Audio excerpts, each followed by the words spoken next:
siswa kelas 12? Iya Bu, saya kelas 12 IPA. Sebelumnya Mita sudah pernah datang ke ruang BK?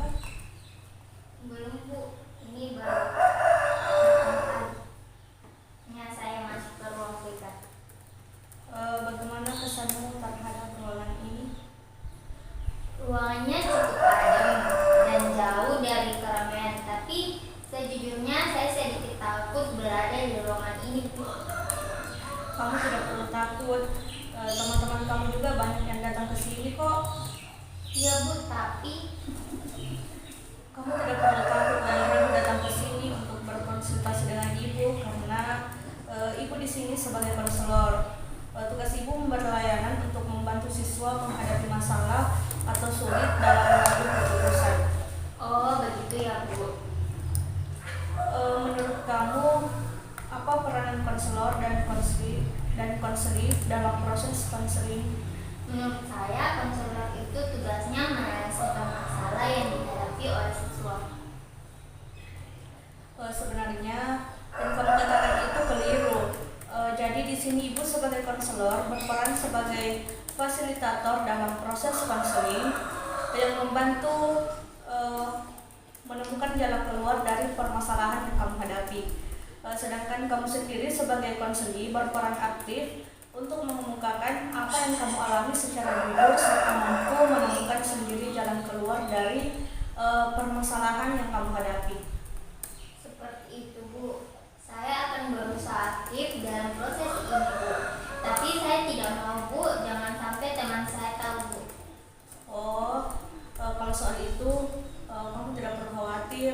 Dalam konseling ada kode etik yang menjamin kerahasiaan atas masalah yang kamu hadapi. Jadi kamu tidak perlu khawatir, ibu bisa menjamin pembicaraan ini tidak akan diketahui oleh orang lain. Oh begitu ya Bu. Sebelum kita mulai membahas permasalahan Mita, alangkah baiknya kita membuat kesepakatan waktu yang diperlukan untuk proses konseling ini. Apakah 30 menit sudah cukup untuk melakukan proses konseling? Iya Bu, saya rasa sudah. Baiklah, kita sudah menyepakati waktu yang digunakan dalam proses konseling ini. Nah, sekarang coba kamu ceritakan masalah yang sedang kamu hadapi. Saya sedih Bu.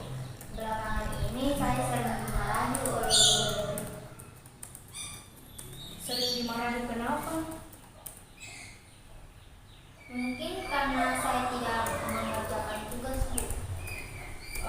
Coba kamu ceritakan hal-hal apa yang membuat kamu tidak bisa mengerjakan tugas.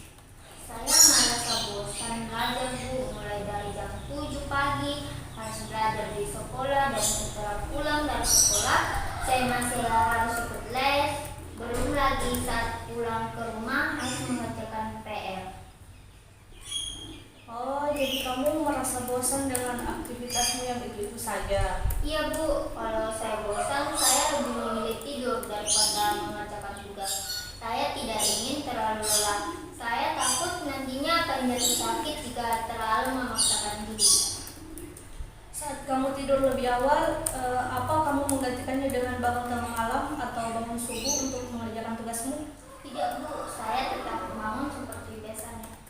Jadi meskipun kamu tidur lebih awal, kamu tetap bangun seperti biasanya dan tidak mengerjakan tugas. Iya Bu, saya tahu bahwa apa yang saya lakukan itu tidak tepat, tapi itu membuat saya merasa nyaman. Saya sadar Bu, seharusnya saya belajar dengan giat karena sebentar lagi saya akan ujian. Kamu mengatakan kamu harus giat belajar untuk menghadapi ujian, tapi kamu merasa nyaman tidur lebih awal dan tidak mengerjakan tugas. Iya Bu, saya bingung harus bagaimana.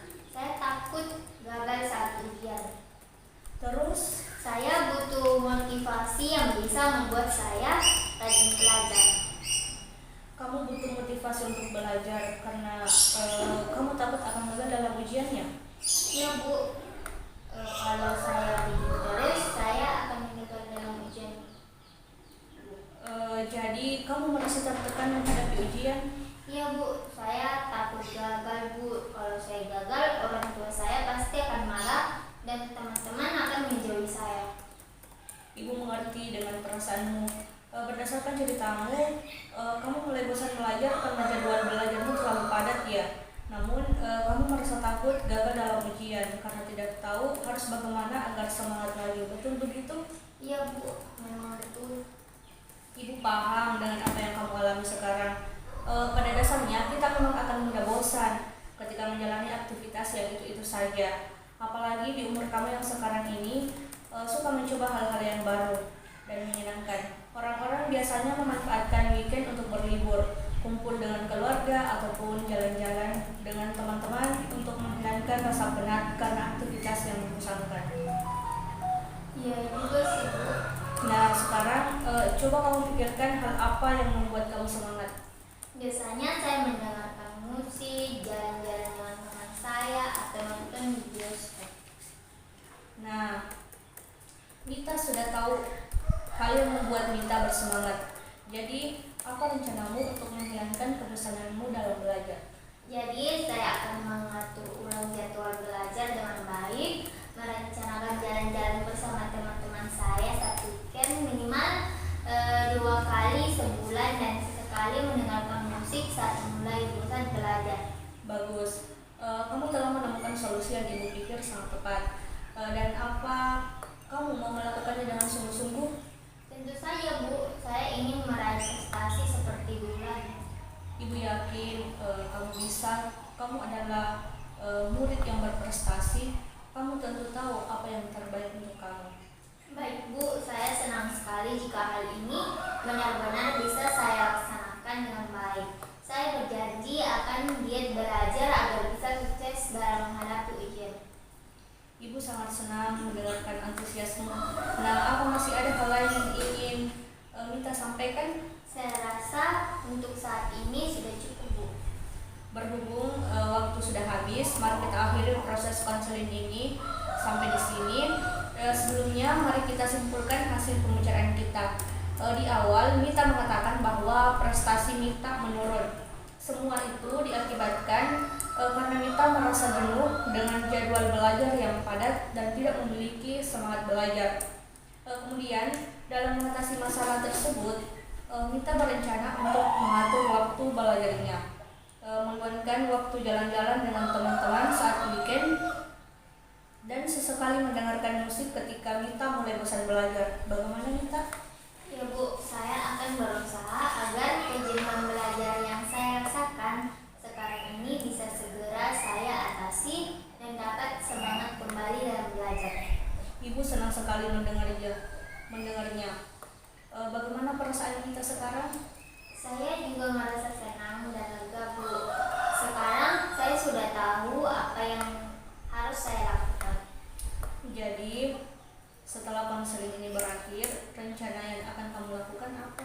Saya akan memulainya dengan mengatur ulang jadwal belajar, meluangkan waktu jalan-jalan saat weekend agar tidak bosan dengan rutinitas harian, dan sesekali mendengarkan musik saat mulai bosan belajar. Bagus. Semoga kamu bisa sungguh-sungguh menjalankan rencana yang telah kamu buat.